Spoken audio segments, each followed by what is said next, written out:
नमस्कार दोस्तों।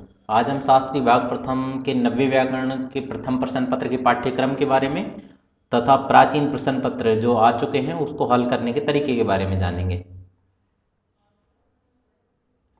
इस वीडियो में विशेष ये है कि जगतगुरु रामानंदाचार्य राजस्थान संस्कृत विश्वविद्यालय जयपुर की शास्त्री भाग प्रथम के नव्य व्याकरण प्रथम पत्र के पाठ्यक्रम की जानकारी उपलब्ध कराई जाएगी और प्रकरणों के अंक विभाजन के साथ पूर्व के प्रश्न पत्र के माध्यम से उत्तर देने का तरीका भी समझाया जाएगा, अर्थात पेपर कैसे सोल्व करना है ये भी इसमें सिखाया जाएगा। तो जगतगुरु रामानंदाचार्य राजस्थान संस्कृत विश्वविद्यालय जयपुर की शास्त्री भाग प्रथम का नव्य व्याकरण प्रथम प्रश्न पत्र का पाठ्यक्रम निम्नलिखित है। तो इसमें वैयाकरण सिद्धांत कौमुदी नामक किताब चलती है जो भट्टोजी दीक्षित जी द्वारा लिखित है। 100 अंक का ये प्रश्न पत्र होगा और यहाँ संज्ञा प्रकरण से लेके स्त्री प्रत्यय प्रकरण तक के प्रकरण चलेंगे। तो पूर्णांक इसके 100 होंगे प्रश्न पत्र के। उत्तीर्णांक पास होने के लिए आपको 36 अंक चाहिए। प्रथम श्रेणी में आने के लिए 60 अंक की जरूरत होगी और द्वितीय श्रेणी के लिए 48 अंकों की जरूरत होगी। तो इसमें वैयाकरण सिद्धांत कौमुदी जो भट्टोजी दीक्षित की पुस्तक है, इसमें संज्ञा प्रकरण से स्त्री प्रत्यय प्रकरण तक जो पाठ्यक्रम है वो आपके नव्य व्याकरण प्रथम प्रश्न पत्र में चलेगा। तो हम इसमें देख लेते हैं कौन कौन से पाठ्यक्रम आते हैं। तो इसमें संज्ञा, परिभाषा, अच्छ संधि, प्रकृति भाव, हल संधि, विसर्ग संधि, स्वादि संधि। इसके बाद अजंत के तीनों प्रकरण, अजंत पुल्लिंग, अजंत स्त्रीलिंग, अजंत नपुंसकलिंग, और हलंत के तीनों प्रकरण, हलंत पुल्लिंग, हलंत स्त्रीलिंग, हलंत नपुंसकलिंग, और इसके अलावा अव्यय प्रकरण और स्त्री प्रत्यय प्रकरण। तो कुल ये 15 प्रकरण आते हैं जो आपके नव्य व्याकरण के प्रथम प्रश्न पत्र में रहेंगे। इनमें अंक विभाजन इस तरह से होगा। अति लघु उत्तरात्मक प्रश्न होंगे, 10 प्रश्न पूछे जाएंगे, 10 के 10 आपको करने हैं, विकल्प कुछ भी नहीं मिलेगा। प्रत्येक प्रश्न 2 अंक का होगा, अर्थात 20 नंबर के अति लघु उत्तरात्मक प्रश्न होंगे। अति लघु उत्तरात्मक प्रश्न में वो आएंगे जिनके उत्तर बिल्कुल कुछ शब्दों में आपको देने हैं, छोटे से छोटे उत्तर वाले। लघु उत्तरात्मक प्रश्न में जो होंगे वो 10 प्रश्न आपसे पूछे जाएंगे, 10 में से 5 आपको करने हैं, और वो जो 5 प्रश्न है वो 6-6 अंक के होंगे। तो 30 अंक के होंगे आपके लघु उत्तरात्मक प्रश्न, अर्थात 10 प्रश्न पूछे जाएंगे, उनमें से 5 आपको करने हैं, 5 आपको छोड़ने हैं। तो जो 5 प्रश्न होंगे वो 6-6 अंक के होंगे और 30 अंक के लघु उत्तरात्मक प्रश्न होंगे। निबंधात्मक प्रश्न जो होंगे वो 8 पूछे जाएंगे, 8 में से 4 आपको करने हैं, और वो जो 4 प्रश्न है वो 8-8 अंक के होंगे, अर्थात 32 अंक के आपके निबंधात्मक प्रश्न होंगे। और अति विस्तृत निबंधात्मक प्रश्न में 2 प्रश्न पूछे जाएंगे, एक आपको करना है, और वो जो एक प्रश्न होगा वो 18 अंक का होगा। तो इसमें आपका यही नीचे दे रखा है, अति लघु उत्तरात्मक प्रश्न 10 होंगे, 10 में से 10 आपको करने हैं, अर्थात सभी आपको करने हैं, प्रत्येक प्रश्न 2 अंक का होगा। 20 अंक के आपके अति लघु उत्तरात्मक प्रश्न होंगे। लघु उत्तरात्मक प्रश्नों में आपके 10 प्रश्न आएंगे, 10 में से 5 आपको करने हैं, और जो 5 प्रश्न है वो 6-6 अंक के होंगे, अर्थात 30 नंबर के आपके लघु उत्तरात्मक प्रश्न होंगे। निबंधात्मक प्रश्नों में 8 प्रश्न पूछे जाएंगे, 8 में से 4 आपको करने हैं, और वो 8-8 अंक के होंगे, अर्थात 32 नंबर के जो प्रश्न होंगे वो निबंधात्मक प्रश्न होंगे। और अति विस्तृत निबंधात्मक 2 प्रश्न पूछे जाएंगे, 2 में से एक आपको करना है, और वो 18 नंबर का होगा। इस प्रकार से 20 और 30 50, 50 और 32 82, और 82 और 18 100 नंबर पर आपके पूरे हो गए। ये विषय वस्तु निर्देश है, ये मतलब कौन कितने प्रश्न होंगे, किस प्रकरण से कितने प्रश्न पूछे जाएंगे और किससे संबंधित होंगे, ये आपकी स्क्रीन पे दिया गया है। लेकिन इसको मैं विस्तार से अगली स्लाइड में समझा रहा हूं, इसलिए यहां इसको नहीं देखते हैं। तो अति लघु उत्तरात्मक प्रश्न जो आपको बताए थे 10 प्रश्न आएंगे, 10 के 10 आपको करने हैं, प्रत्येक प्रश्न 2 अंक का होगा। तो अति लघु उत्तरात्मक 10 प्रश्नों में से 5 प्रश्न होंगे वो निम्नलिखित प्रकरणों में से होंगे, अर्थात कुल 15 प्रकरण थे आपके, 15 में से 13 प्रकरण होंगे शुरुआत के, उनमें से 5 प्रश्न पूछे जाएंगे। तो संज्ञा, परिभाषा, अच्छ संधि, प्रकृति भाव, हल संधि, विसर्ग संधि, स्वादि संधि, अजंत पुल्लिंग, अजंत स्त्रीलिंग, अजंत नपुंसकलिंग, हलंत पुल्लिंग, हलंत स्त्रीलिंग और हलंत नपुंसकलिंग, ये कुल 13 प्रकरण है। 13 प्रकरणों में से 5 प्रश्न पूछे जाएंगे, अर्थात 10 नंबर के जो प्रश्न होंगे वो इन 13 प्रकरणों में से होंगे, और शेष बचे हुए 5 प्रश्न होंगे वो अव्यय प्रकरण और स्त्री प्रत्यय प्रकरण से होंगे, अर्थात 13 प्रकरणों में से 5 प्रश्न पूछे जाएंगे और बाकी बचे हुए 2 प्रकरणों में से 5 प्रश्न पूछे जाएंगे। तो 10 नंबर के तो ऊपर के प्रकरणों से होंगे, और 10 नंबर के जो प्रश्न होंगे वो नीचे वाले प्रकरणों से होंगे। तो अति लघु उत्तरात्मक प्रश्न में जो होंगे वो किससे संबंधित होंगे, तो आपको शुरू में भी बता दिया है कि जिनके छोटे से छोटे उत्तर हों, कुछ शब्दों में जिसके उत्तर पूरे हो जाएं, इस तरह के प्रश्न अति लघु उत्तरात्मक प्रश्नों में होंगे। तो इनमें संज्ञा विधायक की कोई भी संज्ञा करने वाला सूत्र पूछा जा सकता है, सूत्र ज्ञान, सूत्र के ज्ञान से संबंधित प्रश्न पूछा जा सकता है, सूत्र के उदाहरण से संबंधित पूछा जा सकता है, या सूत्र के अर्थ से संबंधित प्रश्न पूछा जा सकता है। जैसे कि पिछले पेपरों में आए हुए प्रश्न आपके सामने तो व्याकरण इत्यस्य व्युत्पत्ति प्रदर्शिता, व्याकरण इसकी व्युत्पत्ति प्रदर्शित कीजिए। अगला प्रश्न पूछा है कति माहेश्वर सूत्राणि, कितने माहेश्वर सूत्र होते हैं लिखिए। प्रत्याहार सूत्रम लिखत, प्रत्याहार सूत्र लिखिए। लोपे साकल्य से इति सूत्रार्थम भी लिखे तद उदाहरण भी लिखत, तो लोपे साकल्य से इस सूत्र का अर्थ लिख करके उसका उदाहरण भी लिखो। और एतन मुरारी, यहाँ अत्र संधि विच्छेदम विधाय संधि विधायक सूत्रम लिखत, तो एतन मुरारी यहाँ पे संधि विच्छेद करके और संधि विधायक सूत्र लिखो। तो अदेंग गुण इत्यत्र गुण संज्ञा शब्द इनके वर्ण गृह्यन्ते, अदेंग गुण यहाँ पे गुण संज्ञा शब्द के द्वारा कौन कौन से वर्ण लिए जाते हैं। इसी तरह से हे राम इत्यत्र सुलोप केन सूत्रेण भवति, हे राम यहाँ पे सु का लोप किस सूत्र के द्वारा होता है। रमाया इत्यत्र का विभक्ति, रमाया यहाँ पे कौन सी विभक्ति होती है। याडगम विधायक सूत्रम लिखो, याड का आगम करने वाला सूत्र लिखो। ज्ञानानी इत्यत्र नुमागम केन सूत्रेण भवति, ज्ञानानी यहाँ पे नुमागम किस सूत्र के द्वारा होता है। और इंद्र वरुण भाव सर्व इति सूत्रम प्रपूर्य लिखति, इस सूत्र को पूरा करके लिखो। इस तरह से ये छोटे छोटे प्रश्न पूछे गए हैं और आपको इनका उत्तर देना है। ये दो दो अंक के प्रश्न है। अब इनको आगे देख लेते हैं, उत्तर सहित देख लेते हैं।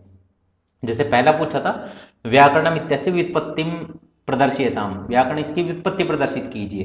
तो व्याक्रियन्ते व्युत्पाद्यन्ते शब्दानेनिति व्याकरणम, तो ये तो इसकी व्युत्पत्ति है। और वी आंग उपसर्ग पूर्वक है, वी और आंग उपसर्ग पूर्वक कर्णे डुक्रिय धातु, कर्ण के अर्थ में डुक्रिय धातु से कर्णाधिकरणयोश्च, कर्णाधिकरणश्च इस सूत्र के द्वारा ल्युट प्रत्यय करने पर व्याकरणम प्रयोगोयम निष्पद्यते, व्याकरणम यह प्रयोग निष्पन्न होता है। अगला प्रश्न पूछा है कति माहेश्वर सूत्राणि लिखत, तो माहेश्वर सूत्र कितने होते हैं। तो चतुर्दश माहेश्वर सूत्राणि, 14 माहेश्वर सूत्र होते हैं। और तानी च अर्थात वे ये होते हैं। तो ये इसका उत्तर रहा, आपके सामने स्क्रीन पे दे रखा है। अगला पूछा है प्रत्याहार सूत्रम लिखत, तो आपको पूरे वाक्य में हमेशा उत्तर देना है। तो प्रत्याहार सूत्रम आदिरंतयन संहिता वर्तते, प्रत्याहार सूत्र है वो आदिरंतयन संहिता है।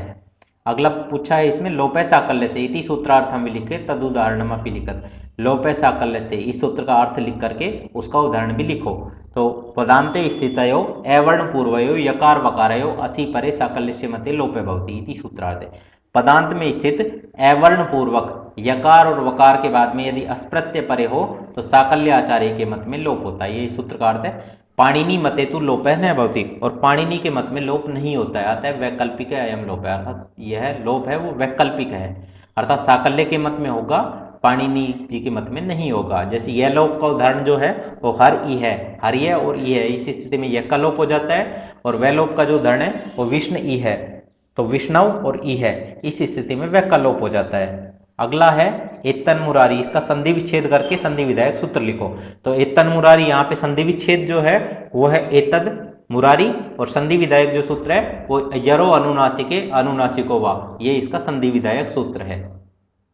अगला पूछा गया है अधेन गुण इत्यत्र गुण संज्ञा शब्द के वर्ण गृह्यन्ते, यहाँ पे गुण और संज्ञा शब्द के द्वारा कौन से वर्ण, गुण संज्ञा शब्द के द्वारा कौन से वर्ण लिए जाते हैं। तो ए ए ओ, ये 3 वर्ण लिए जाते हैं। इसी तरह से हे राम, यहाँ पे सु का लोप किस सूत्र के द्वारा होता है। तो हे राम यहाँ पे सु का लोप एंग रिश्वात संबुद्धे इस सूत्र के द्वारा होता है। तो रमाया इत्यत्र का विभक्ति, याडागम विधायकम सूत्रम लिखत, रमाया यहाँ पे कौन सी विभक्ति है और याटागम करने वाला सूत्र लिखो। तो रमाया यहाँ पे पंचमी विभक्ति है और याडागम करने वाला सूत्र है वो याडापे है।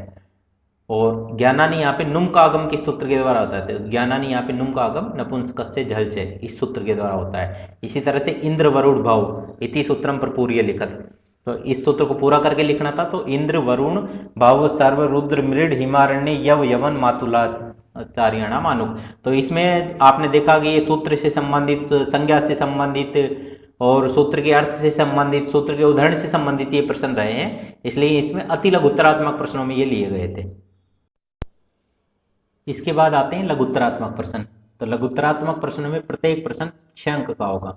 तो लघुत्तरात्मक 10 प्रश्न पूछे जाएंगे, 10 में से 5 आपको करने हैं। तो 10 प्रश्नों में से जो प्रारंभिक 4 प्रश्न होंगे वो निम्नलिखित प्रकरणों में से होंगे: संज्ञा, परिभाषा, अचसंधि, प्रकृति भाव, हल संधि, विसर्ग संधि और स्वादि संधि से। इसके बाद के जो अगले 4 प्रश्न हैं वो अजंत और हलंत के तीनों प्रकरणों से होंगे, तो अजंत पुल्लिंग से, अजंत स्त्रीलिंग, अजंत नपुंसकलिंग से, हलंत पुल्लिंग, हलंत स्त्रीलिंग और हलंत नपुंसकलिंग प्रकरण से होंगे। और इसके बाद में जो बचे हुए शेष 2 प्रश्न है वो अव्यय प्रकरण से और स्त्री प्रत्यय प्रकरण से होंगे। अर्थात लघुत्तरात्मक प्रश्नों में आपको 10 प्रश्न आएंगे, 10 में से 5 आपको करने हैं और 5 प्रश्न 6 अंक के होंगे। तो 10 प्रश्नों में से जो प्रारंभिक 4 प्रश्न होंगे वो प्रारंभिक 7 प्रकरणों में से होंगे। उससे के बाद अगले जो 4 प्रश्न होंगे तो अगले 6 प्रकरणों में से होंगे और शेष बचे हुए जो 2 प्रश्न है वो अंतिम 2 प्रकरणों में से होंगे। तो लघुत्तरात्मक प्रश्नों में 10 प्रश्नों में से 5 प्रश्न आपको करने हैं, सभी प्रश्न 6 अंक के होंगे अर्थात 30 अंक का रहेगा। और प्रश्न निम्नलिखित से संबंधित होंगे, सोदाहरण सूत्र व्याख्या से संबंधित 5 प्रश्न होंगे और पंक्ति विवेचनात्मक जो प्रश्न होंगे वो 5 होंगे। तो पूर्व प्रश्न पत्र में आए हुए लघुत्तरात्मक प्रश्न आपके सामने हैं, 5 गुना 6 बराबर 30 कर रखा है अर्थात 5 प्रश्न आपको करने हैं, 6 अंक के होंगे, 30 अंक इस तरह से पूरा रहेगा। तो 3 प्रश्न तो सामने स्क्रीन पे दे रखे हैं और अगले 7 प्रश्न वो इस स्क्रीन पे दिए हुए हैं।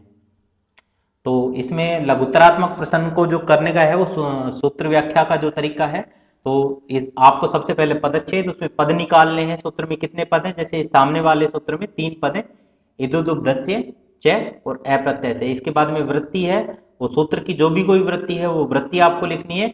इकारोपधस्य, उकारोपधस्य, अप्रत्यय से, विसर्ग से, स स्यात् कुप्पो। जैसे इकार जिसकी उपधा में हो या उकार जिसकी उपधा में हो, प्रत्यय से भिन्न विसर्ग के को स होता है क वर्ग और प वर्ग परे होने पर, ये जैसे इसकी सामने वाली की वृत्ति। इसके बाद में सोदाहरण व्याख्या में आप सूत्र का प्रकार लिखेंगे, जैसे कि इसमें लिखा हुआ इदम विधि सूत्रम वर्तते। और इसके बाद में जो आपके पदच्छेद में जो जो पद आए थे उन पदों का आप विग्रह करेंगे, जैसे कि ये आपके सामने स्क्रीन पे ये सारे के सारे दे रखे हैं। इसके बाद में आप जो वृत्ति है, वृत्ति को सूत्र के अर्थ के रूप में विस्तार देते हुए लिख देंगे, जैसे इसमें नीचे कर रखा है। तो इदुदुब्धस्य चा प्रत्यय से सूत्रानुसारम इकारोपधस्य उकारोपधस्य च, इकार जिसकी उपधा में हो और उकार जिसकी उपधा में हो, चाहे प्रत्यावयव भिन्न से, प्रत्यय के अवयव से भिन्न, विसर्ग के स्थान पर सकारादेश होगा, विसर्ग के स्थान पर सकारादेश हो जाता है। कै वर्गे पै वर्गे च वर्णे परे, कै वर्ग और पै वर्ग वर्ण परे होने पर। इसके बाद में आप सूत्र का उदाहरण लिखेंगे, जैसे निष्प्रत्युहम, प्रत्युहानाम अभाव है, विघ्नों का अभाव। इसमें निस और प्रत्युहम, यहाँ से का रुत और विसर्ग हो जाता है, तो नी प्रत्युहम ये स्थिति हो जाती है। तो यहाँ इस स्थिति में विसर्ग के स्थान पर सकारादेश होकर निष्प्रत्युहम प्रयोग बनता है। इसी तरह से आविष्कृतम प्रकाश से प्रादुराविष्यात्, इस कोश शब्द के द्वारा इसमें आविष और कृतम, इस स्थिति में से का रुत और विसर्ग और इसके बाद में विसर्ग के स्थान पर सकारादेश होकर आविष्कृतम रूप बनता है। तो ये सोदाहरण सूत्र व्याख्या था, जिनमें जिन बिंदुओं पर आपको मुख्य ध्यान केंद्रित करना है, पदच्छेद, वृत्ति, सोदाहरण व्याख्या, इसमें सूत्र का प्रकार, इसके बाद में पदच्छेद में जो भी पद आए हुए हैं उसका विस्तार से विवेचन, इसके बाद में सूत्र का अर्थ और इसके बाद में उदाहरण आपको देने हैं। आप इन बिंदुओं पर ध्यान केंद्रित कर लेंगे तो ये सूत्र व्याख्या सही हो जाएगी। पंक्ति विवेचन संबंधी प्रश्न इस पूर्व प्रश्न पत्र में आया नहीं था, इसलिए वो और पीछे के प्रश्न पत्रों से उठाया गया है, वो आप देख लीजिए। तो ये प्रत्याहार स्वीताम न ग्रहणम अनुनासिक इत्यादि निर्देशात, ये एक पंक्ति दे रखी है, इस पंक्ति की विवेचना करनी है। तो पंक्ति विवेचन में सबसे पहले आपको संदर्भ लिखना है कि पंक्ति ली कहां से गई है।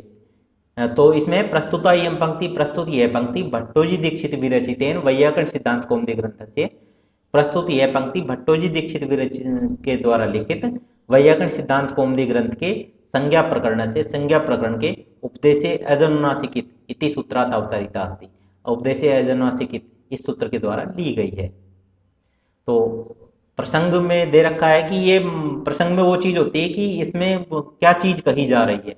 तो प्रत्याहारेषु अच आदि संज्ञासु मध्यवर्ती नाम इताम ग्रहणम भवति नैवा, तो प्रत्याहारों में अच आदि संज्ञाओं के बीच में आए हुए ण क ग च, इनका ग्रहण होता है या नहीं होता है, ये प्रसंग चल रहा था, तो हमें इसका विवेचन करना है। और इसके बाद पंक्ति विवेचन में ऊपर जो पंक्ति आई है उसके पूरे की विवेचना कर देनी है, जैसे कि प्रत्याहारेषु आचादि संज्ञासु मध्यवर्ती नाम इताम ग्रहणम न, अर्थात जैसे प्रत्याहारों में आचादि संज्ञाओं के बीच में आए संज्ञकों का ग्रहण नहीं होता है, जैसे न क ग च, इनका ग्रहण नहीं होता है।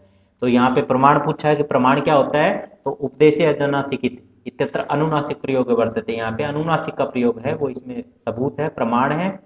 यहाँ पे अनुनासिक शब्द के ककार परे होने पर इकार को अच प्रयुक्त कार्य इको यणची, इसके द्वारा यणादेश नहीं दिखाई देता है। यदि अच आदि प्रत्याहारों में ईतो का ग्रहण होता तो अच प्रत्याहार में रील रिक, इनको भी ककार आदि में ले लेते और वो ले लेते तो यहाँ पे इको यणची से यणादेश होने लग जाते। जैसे अनुनासी और क, इस स्थिति में ये जो सामने क है उसको भी यदि हम स्वर में ले लेते, न कह गए चाहिए यदि आप ग्रहण करते हैं इसमें साथ में, तो इसको मानते हुए के स्थान पर यह होने लग जाता और अनुनासिक प्रयोग बनता और लोप वली से यह का लोप हो जाता, तो अनुनास का प्रयोग बनता। जबकि इसमें इकार ना तो सुनाई देता है और ना ही सुनाई देना चाहिए, इससे प्रतीत होता है प्रत्याहारों में संज्ञक वर्णों का ग्रहण नहीं होता है। तो ये आपका पंक्ति विवेचन का तरीका रहेगा। इसके बाद में अगले में आ जाता है निबंधात्मक प्रश्न। तो निबंधात्मक प्रश्न में प्रत्येक प्रश्न होंगे वो 8 अंक के होंगे और आपके 8 प्रश्न आप पूछे जाएंगे, 8 में से 4 आपको करने रहेंगे।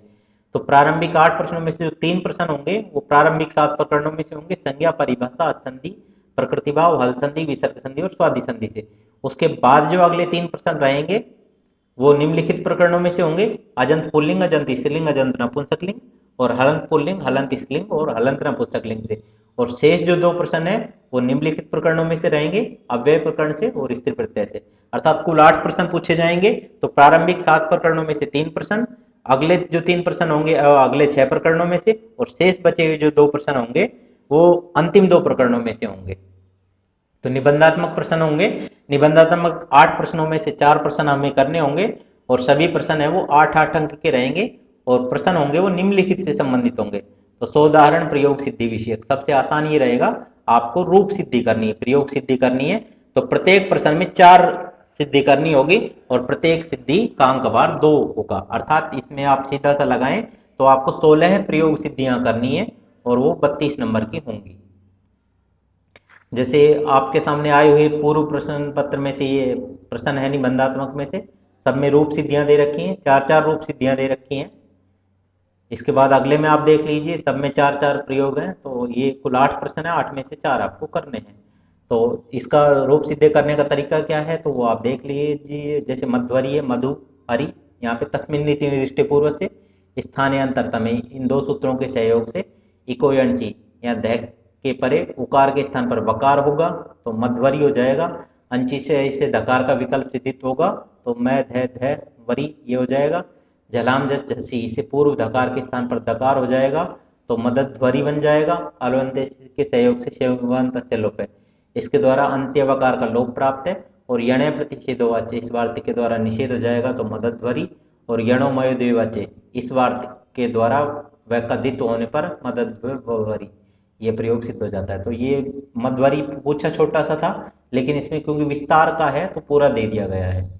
अगला है सखायु, यहाँ पे सखी शब्द है, अर्थवत धातु रह प्रत्यय प्रातिपदिकम से प्रातिपदिक संज्ञा, सौजस मौट से प्रथमा के द्विवचन में औ प्रत्यय, तो सखी औ सुड़ नपुंसक से इस सूत्र के द्वारा सर्वनाम संज्ञा होने पर, और सख्युर संबुद्ध इसके द्वारा निद्वत भाव होने पर अचोणिति के द्वारा वृद्धि हो गई तो सखई औ ये स्थिति हो गई। और एच अयावे से आई के स्थान पर आयादेश हो गया तो सखायौ ये रूप बन गया।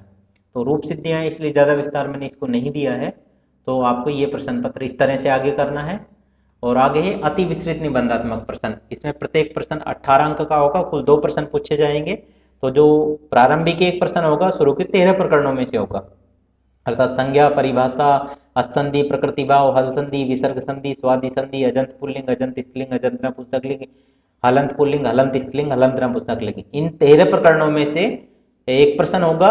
और जो अगला जो प्रश्न है वो होगा स्त्री प्रत्यय प्रकरण में से, अव्यय प्रकरण से कोई प्रश्न अति विस्तृत निबंधात्मक में से नहीं होगा। तो ये आपको ध्यान रखना है। और इसको सॉल्व करने का जो तरीका रहेगा, अति विस्तृत निबंधात्मक 2 प्रश्नों में से एक प्रश्न करना होगा, वह प्रश्न 18 अंक का होगा और प्रश्न जो होगा वो निम्नलिखित में से संबंधित होगा, सोदाहरण, प्रत्युदाहरण, विश्लेषण और सूत्र व्याख्यात्मक। अर्थात सोदाहरण उदाहरण होंगे सूत्र के, प्रत्युदाहरण उसके विपरीत उदाहरण होंगे, विश्लेषण भी होगा, उसका विस्तार से विवेचन भी होगा, और सूत्र व्याख्यात्मक और सूत्र की व्याख्या भी होगी। अति विस्तृत निबंधात्मक में आपको इन चीजों पर ध्यान देना है। जैसे कि आगे देख लेते हैं, पिछले जो प्रश्न पत्र में है वो इस तरह से आए, नए पदांतर द्विवचन वरे ये लोक स्वर सवर्णानुस्वार दीर्घ जश्चर विधिषु। इति सूत्रम उदाहरणम प्रत्युदाहरण पुरस्सरम सविस्तरम व्याख्या, मतलब इस सूत्र की उदाहरण और प्रत्युदाहरण के साथ विस्तार से व्याख्या करनी है। और इससे अगला आ रहा है इंद्र वरुण भव सर्व इति सूत्रम उदाहरणम पुरस्सरम सविस्तरम व्याख्या, इस सूत्र की उदाहरण सहित विस्तार से व्याख्या करनी। तो आप देख लीजिए नए पदांतर द्विवचन, इसका सबसे पहले पदच्छेद कर दिया, तो इसमें दो पद हैं नए, और पदांतर द्विवचन वरे ये लोप स्वर सवर्णानुस्वार दीर्घ जश्चर विधिषु। वृत्ति में है पदस्य चरमावयवे, पद के अंतिम अवयव होने पर द्विवचनादौच कर्तव्य, और द्विवचन आदि करने पर निमित्तो अजादेश न स्थानीयवद, पर को निमित्त मान करके अच के स्थान पर जो आदेश होता है वो स्थानीयवद नहीं होता है। इसके बाद में सोदाहरण व्याख्या में सूत्र का प्रकार लिखा है, यह अपवाद सूत्र है। और इसके बाद में इसमें पद लिखे हैं कि इसमें कितने पद हैं, तो इस सूत्र में दो पद हैं। इसके बाद में पहला पद था वो न है, तो न इति अव्ययम, न यह अव्यय पद है और ये प्रथमांत है। और पदांत यहाँ से लेके विधिषु तक जो है ये सप्तमी बहुवचन का पद है। और यहाँ पे स्थानीय वदादेशो अनल विधौ, इस सूत्र से स्थानीय वदादेशो इन दोनों की अनुवृत्ति ली गई है। और अचय परस्मिन पूर्व विधौ इस सूत्र की भी अनुवृत्ति ली गई है। सूत्र में नए पदांत इत्यादि द्वंद्व समास घटित विधि शब्द से प्रत्येक अनुभवती, सूत्र में नए पदांत इसके द्वारा द्वंद्व समास घटित विधि शब्द का प्रत्येक के साथ अन्वय होता है। येन पदांत विधि इत्यादि अर्थ होती है, इससे पदांत विधि, द्विवचन विधि, वरे विधि या लोप विधि, इस तरह से इसका अर्थ होता चला जाता है। तो इस प्रकार से जब पूरे सूत्र का लेते हैं तो उसको सूत्र का अर्थ इस प्रकार से हो जाता है, पदांत विधि, द्विवचन विधि, वरे प्रत्यय विधि, या लोप विधि, स्वर विधि, सवर्ण विधि, अनुस्वार विधि, दीर्घ विधि, जस विधि, चर विधि इत्यादि विधि में किया गया कार्य करने पर निमित्त का आदेश स्थानीयवद भाव नहीं होता है। अब इसका प्रत्येक का जो उदाहरण दे रखा है वो आपके सामने स्क्रीन पे दे रखा है। तो इस तरह से आपको विस्तार से इस प्रश्न का उत्तर देना है और तब ये 18 नंबर का आपका उत्तर होता है। तो ये आगे स्क्रीन पे आपको दे रखा है। जय तु भारतम, जय तु संस्कृतम। धन्यवाद है।